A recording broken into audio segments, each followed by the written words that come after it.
वालेकुम दोस्तों, आप सबको रमज़ान मुबारक की बहुत बहुत मुबारक हो और उम्मीद है आप सब खैरियत से होंगे।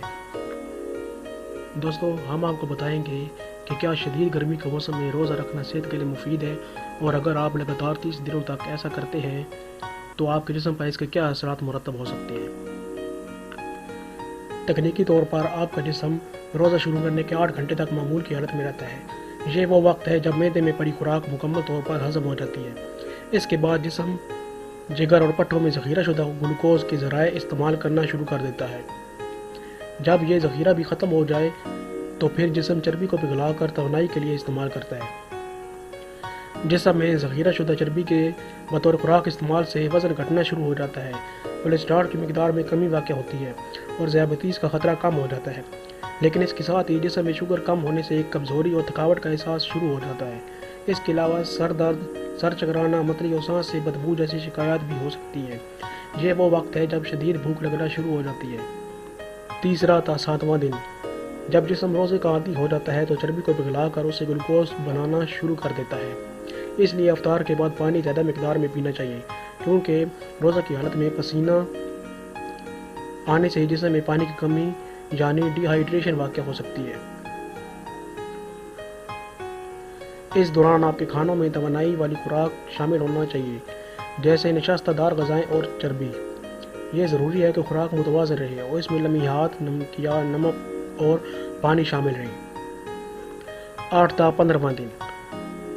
तीसरे मरहले में जिस्म के रोज़े के आदी हो जाने से मूड बेहतर होना शुरू हो जाता है। डॉक्टर रज़ीन मारूफ कैम्ब्रिज में एंथीसिया और एंटीसिक्यूटर मेडिसिन के शोबे से वाबस्ता हैं। वो कहते हैं कि इसके अलावा मज़ीद फ़ायदे भी हैं। हम रोज़ाना ज़रूरत से ज़्यादा कैलोरीज इस्तेमाल करते हैं, जिससे जिस्म को दूसरे ज़रूरी काम मसलन अपनी मुरम्मत के लिए मुनासिब वक्त नहीं मिल पाता।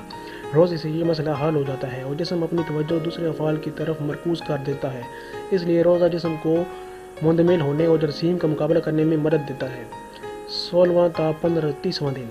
रमज़ान के आखिरी दिनों में जिस्म फाका कशी के अमल से मुकम्मल तौर पर आमांग हो जाता है।